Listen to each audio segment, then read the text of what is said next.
Hello කොහොමද හැමෝම සතුටින් පරිස්සමින් ඇති කියලා හිතනවා මිරකල් ජර්නි YouTube channel එකට ඔයගොල්ලන් සාදරයෙන් පිළිගන්නවා.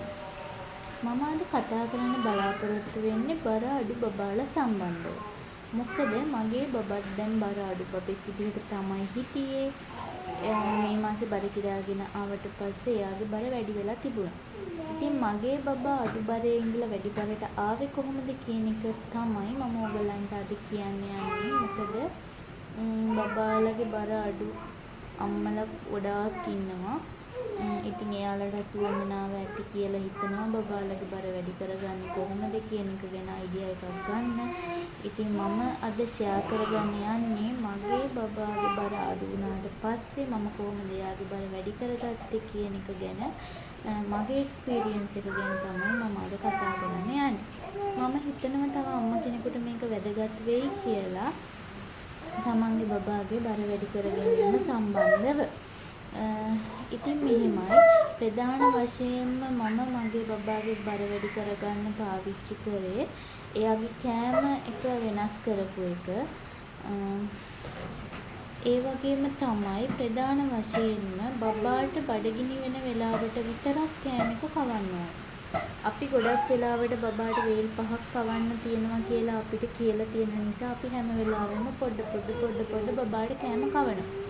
එහෙම කෑම කවනකොට බබාට කෑමට තියෙන රුචිය නැති වෙනවා. ඒ නැති වෙද්දි තමයි බබාලා කෑම කන්න අදිමදි කරන්නේ.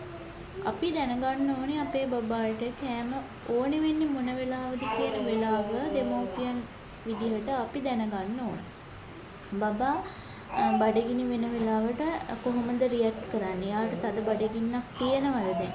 කියන දේ දෙමව්පිය විදිහට පොඩ්ඩක් කල්පනා කරලා බලන්න තමන්ගේ බබා කොහොමද ඒ වෙලාවට හැසිරෙන්නේ කියන එක ගැන. ඉතින් මම ප්‍රධාන වශයෙන්ම බබාට බඩගිනි වෙන වෙලාවල් වලට තමයි ආහාර දුන්නේ. එයාගේ බඩගින්න වැඩි වෙනකන් ඉඳලා. හැම වෙලාවෙම පොඩ බබාට කෑම කවන්න යන්නේ නැහැ. ඒකට බබාට කෑම එපා වෙන නිසා.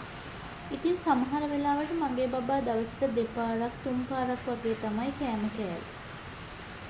මම ඒ වෙලාවට එයාගේ බඩගින්න උපරිමයෙන්ම වැඩි වෙනකම් ඉඳලා බබාට කෑම එක කවනවා. එතකොට සමහර වෙලාවට එයා අර වේල් 5කට කන්න තියෙන කෑම ප්‍රමාණය වේල් 2-3කින්ම සම්පූර්ණ කරගෙන.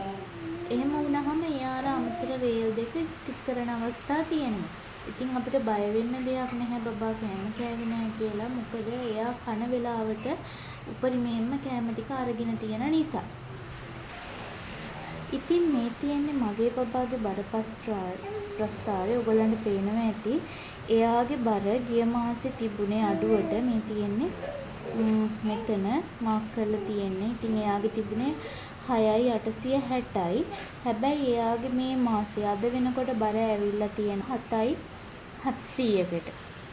ඉතින් ග්‍රෑම් ගානක් එයාගේ බර වැඩි කරගත්තේ කොහොමද කියන එක සම්බන්ධව මම ඔයගොල්ලන්ට කියන්නම්. මම ප්‍රධාන වශයෙන්ම මම කිව්වා වගේ එයාගේ කෑම වේල එයාට රුචිකත්වයක් තියෙන වෙලාවට විතරයි මම කෑම ටික දුන්නේ. කොයිම වෙලාවකවත් බලෙන් කෑම කවන්න ගියේ නැහැ. අනිත් දේ තමයි බබාට අපි කෑම දෙනකොට විවිධත්වයක් තියෙන්න ඕනේනේ.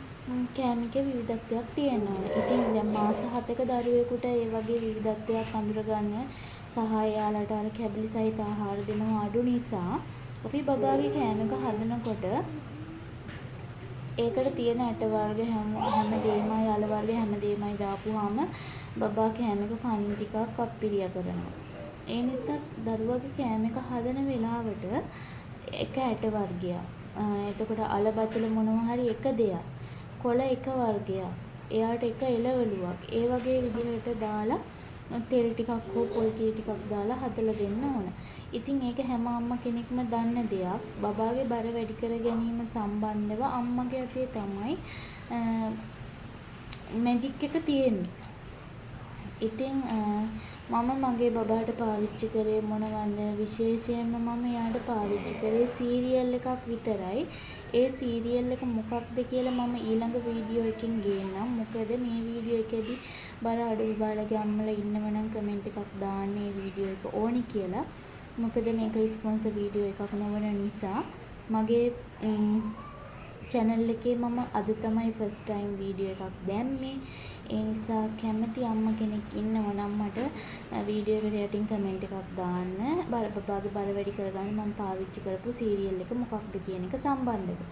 එහෙනම් අදට මම ගිහිල්ලා එන්නම්. තවත් දවසක මගේ බබාගේ කෑම සම්බන්ධව මම බබාට කෑම හදන්නේ කොහොමද කියන එක සම්බන්ධව ඕගොල්ලන්ට වීඩියෝස් අරගෙන එන්නම්. බබාගේ කෑම හදන විදිය මම ඕගොල්ලන්ට පෙන්නන්නම්. එහෙනම් අද ගිහින් එන්නම්. හැමෝම පරිස්සමින් ඉන්න.